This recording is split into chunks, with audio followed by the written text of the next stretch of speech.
Então, fazer um vídeo aqui curtinho para explicar a respeito do que significa o X nas tablaturas.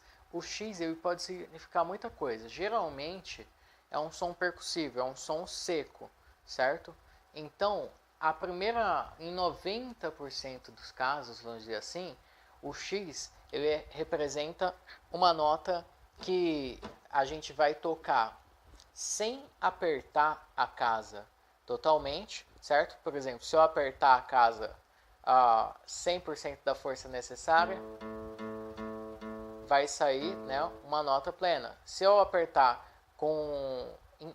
resbalando no traste, vai ser uma nota trastejada. Certo? Ela vai zumbir, fazer um pouquinho mais para trás para facilitar. Mas se eu encostar com um pouco menos de pressão, a nota, nesse caso aqui, nessa casa específica que eu peguei, saiu um harmônico, certo? Que sai em alguns pontos. Já falo sobre isso. Vou mudar de casa aqui só para facilitar a explicação. Então aqui no caso, se eu fizer um pouquinho de pressão, mas não muita, sai o som abafado, tanto no dedo quanto na palheta, certo? Independentemente disso. A respeito do harmônico, quando essa casa ela gera um harmônico, o que a gente faz é simplesmente colocar mais de um dedo, certo? Então, por exemplo, se eu tocar aqui na casa 5, a chance de sair um harmônico é muito alta. Então, eu vou pegar e vou colocar dois dedos, por exemplo, fazer o harmônico a braços, que não vai soar com o dedo 2, e o dedo 1 eu uso para mutar a corda, certo? Essa é uma forma da gente conseguir mutar, certo? As casas que tem harmônico. A outra... Então, acho que, né? Primeiro significado aqui do X, só olhando aqui minha lista, que eu anotei para não perder nada. Outra possibilidade também que pode acontecer em relação às bases é que, às vezes, por exemplo, tem gente que pensa que todo abafamento a gente tem que fazer, tipo, né, encostando nas cordas com a mão esquerda, mas não é o caso. Às vezes, ó, por exemplo, ó, é como se fosse aquilo que o pessoal fala que é a matada no violão, certo? Então nem sempre, quando vem escrito uma base em tablatura, nem sempre esse X quer dizer que você vai matar o som aqui na mão esquerda. Você pode matar na mão direita também, fazer uma espécie de palm muting ou pizzicato no lugar errado, que vai gerar um som abafado também, certo? Deixa eu ver aqui, eu acho que eu estou esquecendo de algum detalhe. Outra possibilidade, né, seria combinar os dois. Eu acabei de lembrar o que eu tinha me esquecido há pouco. A respeito... Eu esqueci de novo, gente. A respeito do abafamento de mão esquerda. Lembrei de novo, hein? Olha só. Muita gente, não é só comentando, isso daí acho que até tem outro vídeo que eu comento a respeito de abafamento, mas muita gente acha que tem que abafar com a lateral do dedo, com a ponta do dedo, certo? Mas não é o caso, né? Muitas vezes, sendo de acorde, a gente utiliza os dedos inutilizados, olha só, né? Tanto para cortar, né? Para secar o som, quanto para, por exemplo, eu uso, por exemplo, fazendo um menor aqui, eu uso o 3 e o 4, por exemplo, para encostar nas cordas, né? E conseguir o som seco que a gente pode estar procurando, né? Que é acordes com cordas soltas, né? Na pestana a gente depressiona tudo, mas nos acordes com cordas soltas, via de regra, a gente utiliza os dedos inutilizados para aprender, né? A gente utiliza os que estão sobrando para fazer o abafamento, né? Uma outra possibilidade também, né, seria, né, a primeira possibilidade que eu falei, abafamento de mão esquerda, né, não necessariamente com a ponta do dedo, pode ser com a lateral do dedo, não necessariamente, né, com os dedos daquele acorde, pode ser os dedos inutilizados na posição, certo? A questão desse X também, né, foi a primeira. A segunda seria abafamento mão esquerda, certo? Então não importa muito a nota, né? Terceira possibilidade seria a combinação dos dois, porque quando você faz os dois, é muito garantido que vai sair seco, certo? Você pode combinar os dois, que não tem problema nenhum. Obviamente que a mão direita ela vai acabar sendo mais predominante do que a esquerda, inclusive.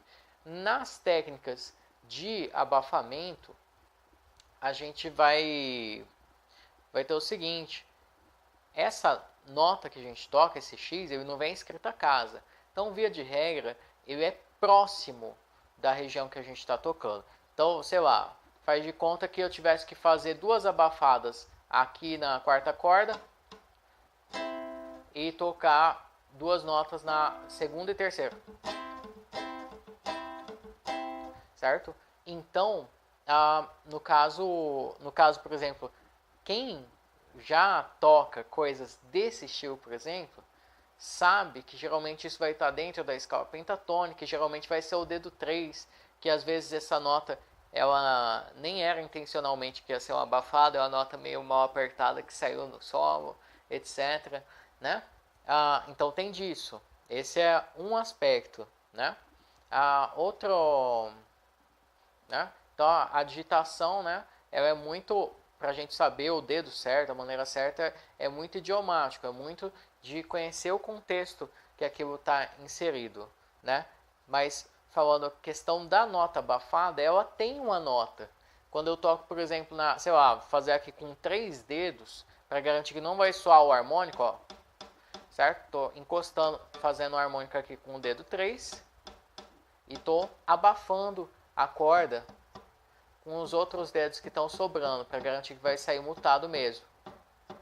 Ela tem uma nota, só que a nota dela, a duração perceptível é muito curta. Se você fizer um parabéns de uma corda, vai dar certinho. Você vai conseguir perceber qual que é a nota, qual que é a melodia. Então tem uma duração sim, só que essa duração, ela, geralmente, na maioria dos contextos, ela é insignificante, certo? Não faz tanta diferença. Outra coisa também de relação à indeterminação, né? Porque nesse aspecto, né, o X ele não é unívoco, ele não tem um significado só. Outra coisa também que as pessoas gostam muito de se apegar é tipo, nossa, mas lá veio escrito que o Xzinho é nessa corda. Não necessariamente, entendeu? O X, o cara só registrou que é uma abafada ali. Então, às vezes, vai ser mais de uma corda que a pessoa vai tocar, certo? Ainda mais sendo uma base. É muito comum as pessoas dividirem entre graves e agudos, né? Então, tipo assim, a pessoa que tem dificuldade em fazer elevada, geralmente vai ter dificuldade em entender essas coisas quando vem escrito na tablatura, que não são coisas literais para ser interpretada de maneira absoluta. Outra coisa, mais um toque, assim, quando você for tirar um solo que está em tablatura, que tem esse xzinho, primeiro toca sem esses xzinhos, certo? Os xzinhos são geralmente notas de apoio rítmico. Elas servem para preencher aquele solo para ficar mais interessante se ouvir, certo? Então é muito comum os guitarristas, por exemplo, na hora que tem uma pausa no solo, dar um toque seco aqui com a mão direita, certo? Que numa tablatura ia ser registrado pelos xzinhos, certo? E o último caso, né? Então eu falei do abafamento de mão esquerda, que pode ser com nota do acorde, pode não ser, que tem a ver, às vezes tem a ver com contexto, por exemplo, idiomático, de ser uma pentatônica, de ser riffs de blues, por exemplo, né? Falei do abafamento de mão direita, que isso é muito comum em base, certo? Muita gente acha que os abafamentos são todos de mão esquerda em base, mas não é, certo? E daí, falei da combinação dos dois, né? E o último caso seria o seguinte: às vezes, isso é mais comum no contrabaixo, certo? Que vem escrito também, geralmente, como xzinhas, que o pessoal fala, né? Não quero brigar com ninguém aqui, hein? O pessoal fala que é, como que é? Ghost Note, nota fantasma. Nota fantasma seria uma nota que a gente ouve menos, vamos dizer assim, uma nota que não necessariamente ela vai estar presente ali. Enfim, eu não vou entrar muito nesse mérito, certo? Mas ela ia ser uma nota de menor volume, certo? Que vai ter uma importância rítmica legal. Mas a nota morta, o xizinho é nota morta. Mas pessoal, muita gente chama de ghost note, mas enfim, a nota morta, o xizinho, muitas vezes ele é algo como se fosse um hammer-on abafado. Então, por exemplo, quando a gente vai martelar uma nota, né? A gente toca só com a mão e consegue a nota. Mas muitas vezes, principalmente em técnica de slap e pop, que é mais comum no baixo, acontece da gente fazer isso daqui, ó. Que não chega a encostar assim no traste propriamente, é só um abafado, certo? Então, às vezes, por exemplo, sei lá. Então, por exemplo, né, a slap, pop, daí martela, martela.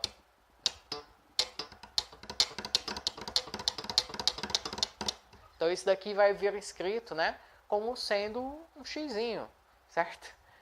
Dois xizinhos, um com o dedo 1 e outro com o dedo 3. E você que se vire para tocar esse negócio, certo? Então, pelo contexto, esse X ele pode significar muitas coisas diferentes entre si. Via de regra, é um som abafado, né? Mas se você conhece outro uso assim para essa notação percussiva, certo? Deixa aí nos comentários, né? Esse não é um assunto fechado, isso daí é uma questão de vivência, de práticas, de convenções, certo? Muita gente utiliza determinadas formas de notar, mas isso não existe nenhum órgão regulamentador que vai dizer como que tem que ser notado, certo? Já vi, por exemplo, gente que nota em tablatura do que é meio, né? Mas é difícil de notar mesmo na partitura também.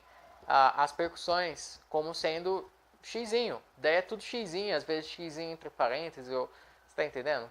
O negócio é muito confuso. Daí pensa, o cara, putz, então pode ser um abafamento de mão esquerda, pode ser um abafamento de mão direita, pode ser uma nota abafada com a mão, né, ó, martelado com a mão esquerda, pode ser uma percussão no corpo do instrumento, certo? Pode ser muita coisa. Então isso confunde mesmo. A gente vai ver de acordo com o contexto, porque ao final você tem que ouvir aquilo que você está tentando fazer. Você tem que imaginar o som daquilo. Muitas vezes a pessoa pega a tablatura e fica cega. Ela cega, né, entre aspas, fica surda. Ignora o resultado que ela está buscando. Ela não está buscando nenhum resultado. Ela está simplesmente obedecendo ordens, vamos dizer assim. Então a pessoa, né, pelo contexto, ela tem que imaginar como é o som. Tá, então parece, né, que esse abafado que está na música é assim, é assado, certo? Então, né, espero que tenha sido útil e a gente se vê numa próxima.